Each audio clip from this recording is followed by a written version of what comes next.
Assalamualaikum warahmatullahi wabarakatuh. Selamat siang Ibu Lilik. Selamat siang Ibu, Waalaikumsalam warahmatullahi wabarakatuh. Gimana kabar Bu Lilik? Kabar baik Ibu. Nah, terima kasih hari ini Ibu meluangkan waktu. Kita janjian ya Bu ya, walaupun kita pertemuannya di tatap maya, mudah-mudahan hari ini Ibu bisa mendengarkan curhat saya, bisa memberikan solusi dari permasalahan yang saya hadapi. Ya Bu Lilik, terima kasih ya. Karena saya sudah janji nih sama Bu Lili akan hadir ke sekolah. Eh, Kebetulan hari ini jadwal saya nih bisa hadir bersama Ibu Lili ya dalam proses coaching. Kira-kira ada masalah apa yang Ibu Lili hadapi di dalam pembelajaran? Nah, di tahun pembelajaran yang baru ini, Bu, di SLB nih, mungkin kalau di sekolah lain ya dapat siswa banyak itu seneng gitu ya. Tapi kalau Mhm. kita ini karena pendiknya kurang, gurunya kurang, jadi kalau dapat apa ya, PMB ini dapat siswa baru, kemudian ini melebihi target 13 orang yang masuk di kelas 1. Nah, ini kan apa ya? Akhirnya kan pembagian kelas itu kan tidak sesuai itu. Nah, kebetulan di kelas saya karena saya memegang di kelas 3, ini kan biasanya saya mungkin aja tunarungu semua gitu kan. Saya memang dari 5 tahun ini saya memegang tunarungu. Jadi ini eh, dengan keadaan seperti ini saya akhirnya dibebani 2 orang lagi dengan ketunaan autis. Nah, ini PR buat saya Ibu. Jadi saya merasa kewalahan dia, terus kemudian tidak optimal gitu loh. Iya, iya. Kira-kira kalau yang dialami Ibu Lili kan karena adanya penerimaan murid baru ya tahun ini ya Bu Lili. Jadi pada dasarnya Bu Lili merasa ada beban juga ya dengan anak-anak autis, kemudian anak-anak ABK yang lainnya. Kemudian kalau misalnya untuk pembagian kelasnya itu bagaimana? Ada nggak hambatan dan tantangan yang Ibu Lili hadapi pada saat penerimaan murid baru itu Bu Lili? Nah, kemarin kan gini Bu, kalau pada biasanya nih kalau di tahun ajaran baru, kelas 1 itu pasti menyediakan DTK itu guru itu pasti 3 orang. Tapi karena ada satu yang pensiun, kemudian satu yang pindah, akhirnya kan kita kekurangan 2 orang guru nih. Kelas 1 ini dengan apa?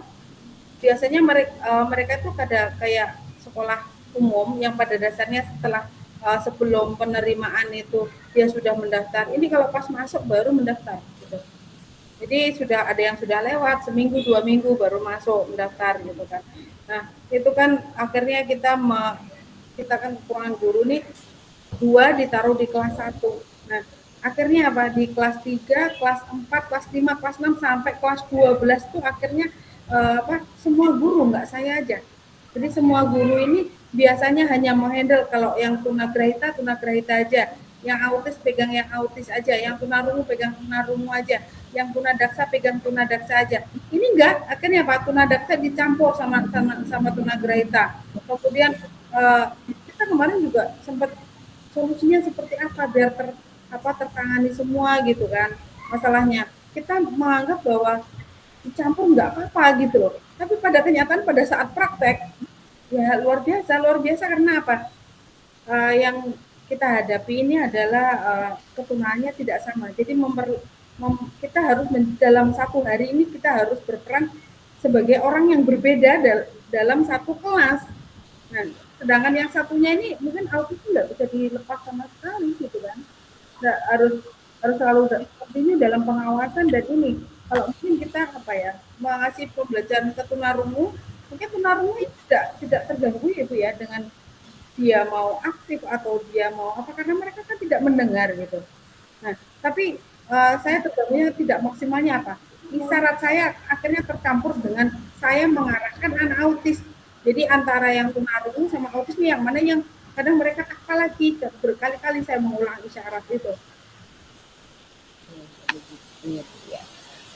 Ternyata masalahnya masalah hidrogen Bu ya, antara banyaknya murid-murid baru yang ada tunarungu, kemudian ada anak-anak autis. Terus bagaimana Ibu mengidentifikasi kedua masalah itu menjadi supaya semua guru-guru bisa mengkoordinir dengan baik? Kita kan ada Kombel nih Bu. Mhm. Saya nih berencana nih sudah 2 minggu yang lalu nih saya berencana bagaimana kalau kalau kita nih uh, melibatkan orang tua. Jadi dalam satu kelas nih mungkin kalau yang tidak bisa dihandle dengan secara bersamaan yang mungkin autisnya masih aktif gitu. Kalau mungkin untuk tunagrahita sama tunarungu kemarin sudah dipraktekkan berhasil karena apa? Tunagrahita itu kan tidak disertai dengan kelainan perilaku. Tapi kalau mungkin autis kan ada kelainan perilaku dan kelainan sikap kan. Nah, dari kelainan gerak juga kadang. Nah, terus kemudian kalau yang di tunarungu ini sudah dipraktekkan aman dalam arti ini. Kita menggunakan fase jam pertama, jam kedua, dia kata gitu. Jadi jam pertama mungkin diperuntukkan anak tunagrahita secara teori, anak tunarungu adalah langsung praktek gitu. Jadi kita dari hari sebelumnya itu sudah harus mempersiapkan besok tuh yang kita pelajarin ini gitu kan. Ya, Anda kata di tunarungu mempelajari cuaca gitu kan. Nah, kemudian anak tunagrahita mungkin belajar abjad, ABC dan sebagainya. Jadi begitu masuk kelas, tunarungu diarahkan untuk mengidentifikasi cuaca di luar sekolahan. Karena mereka sudah SMA kan, jadi kan bisa di luar sekolah, kemudian dia mengidentifikasi jam sekian, berapa ciri-ciri mau turun hujan atau anginnya tenang atau gimana, itu sudah bisa. Nah, kemudian begitu anak tunagrahita ini selesai dengan bahasanya, mereka masuk yang tunarungu. Adalah hanya selisih setengah jam. Tunagrahita menulis dan sebagainya kita memberikan arahan dengan bahasa isyarat. Jadi kan tidak terganggu. Tapi yang terganggu ini ya di kelas autis ini kan yang satunya nggak bisa ditinggal, yang satunya juga perlu pelayanan bagaimana melayani gitu. Jadi kalau solusi yang yang signifikan itu belum, karena masih itu masih beramburan Bu, masih camu gitu kan. Aduh, luar biasa ya Bu Lilik ya, cerita dan pengalaman Bu Lilik dalam menghadapi anak-anak tunarungu, kemudian anak-anak autis ya, sudah bisa mengidentifikasi dengan baik, kemudian ada dibentuknya komunitas ya, komunitas belajar, kemudian dibantu dengan keterlibatan orang tua ya Bu Lilik ya. Luar biasa ya, ternyata orang tua di sana banyak dukungannya ya Bu Lilik ya selama anak-anak itu sekolah di tempat Bu Lilik. Ya kalau secara kita lihat ibaratnya ini mereka berkontribusi secara langsung. Karena apa? Di anak tunarungu ini mandiri Bu ya, tapi dia harus ada pengawasan, harus ada kontrol. Tapi kalau untuk anak autis tidak bisa dilepas satu kali 24 jam, mereka yang belum kenal konsep masih di kelas 1, 2, 3, 4 itu belum bisa dilepas. Tapi kalau udah kelas 5 itu sudah mengerti konsep, lingkungannya siapa, temannya siapa, sudah bisa kontak mata, sudah bisa perintah, itu bisa Bu dilepas. Nah, di sini orang tua murid sangat mendukung ya. Kemarin saya berpikir gini, bagaimana kalau kelas tunarungu ini kayak sip aja masuknya. Jadi di sip pertama saya kasih teori ke tunarungu, gagasan saya sih. Kemudian nanti di sip kedua mereka praktek atau mungkin diskusi atau mengerjakan kelompok, saya masuk ke kelas autis walaupun kelasnya jadi satu nih. Jadi kelas saya tuh satu ruangan tapi saya sekat. Jadi membedakan ini tempat dudukmu dan ini tempat duduknya orang gitu. Jadi saya memposisikan di setiap bangku itu sudah saya kasih nama masing-masing. Jadi duduk sesuai gambar, nama dan tempatnya masing-masing. Itu pertama satu untuk mendisiplinkan agar mereka tidak berebut tempat duduk. Nah, itu yang pertama. Terus kemudian untuk jamnya ini belum saya sepakati. Jadi, saya masih berunding dengan kepala sekolah, mungkin dengan staf juga, atau mungkin bisa juga mungkin orang tua ini uh, apa menyediakan guru bantu atau mereka sendiri yang ikut terlibat di dalam kelas Ibu. Jadi antara kalau orang tua mau terlibat di dalam kelas, mungkin saya batasi karena murid saya nih 5 tunarungu, 4 autis. Nah, jadi saya batasi mungkin 1 orang untuk membantu saya untuk menjaga apa? Menjaga sikap dulu. Jadi kalau dikasih tanggung jawab menulis di situ andai kata nih autis nih, mengelompokkan benda andai kata berdasarkan warnanya gitu kan. Nah itu harus ada 1 orang yang menjaga agar tidak terjadi. Biasa mereka gini Bu, konsepnya ini punya saya dan ini punya teman itu kalau autis kadang dia tidak tahu konsepnya ini barang milik siapa gitu. Itu yang harus ditentukan dulu. Luar biasa ya Bu Lilik ya. Begitu banyak cerita pengalaman dalam menangani anak-anak tunarungu, anak-anak autis. Kemudian bagaimana dalam mengembangkan diri di area mana kira-kira untuk mengembangkan diri Bu Lilik selama ini? Kira-kira kompetensi atau kekuatan apa yang mau dikembangkan? Kalau saya ini kalau kompetensi saya ini bagaimana saya bisa melayani secara berdiferensiasi aja nih Bu.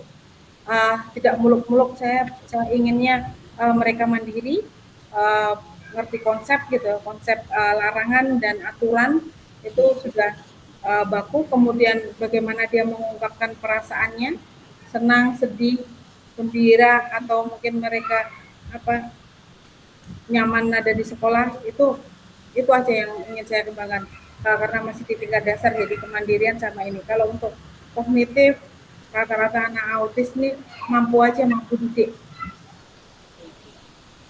Oke, luar biasa Bu Lilik. Artinya Bu Lilik sudah mengerti ya kekuatan Bu Lilik di mana dalam mengembangkan diri Bu Lilik. Ya mungkin di sini saya akan menambahkan saran dan saran atau masukan ke mahasiswa tadi Bu Lilik ya.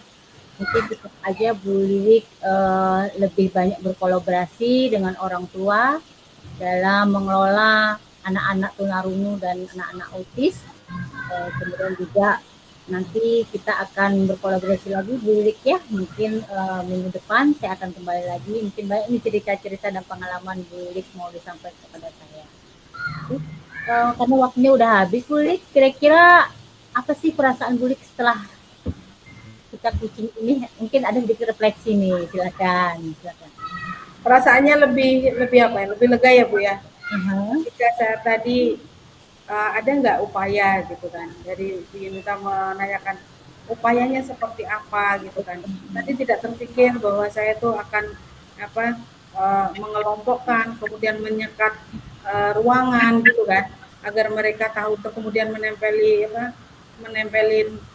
nama sesuai bangkunya itu kan tidak terpikirkan tadi. Tapi begitu Bu Yunita cara mengidentifikasinya seperti apa anak tunarungu sama autis dan bagaimana melayani mereka. Nah itu baru saya terpikir kenapa saya jadikan satu. Kalau saya pisahkan mungkin lebih gampang gitu kan.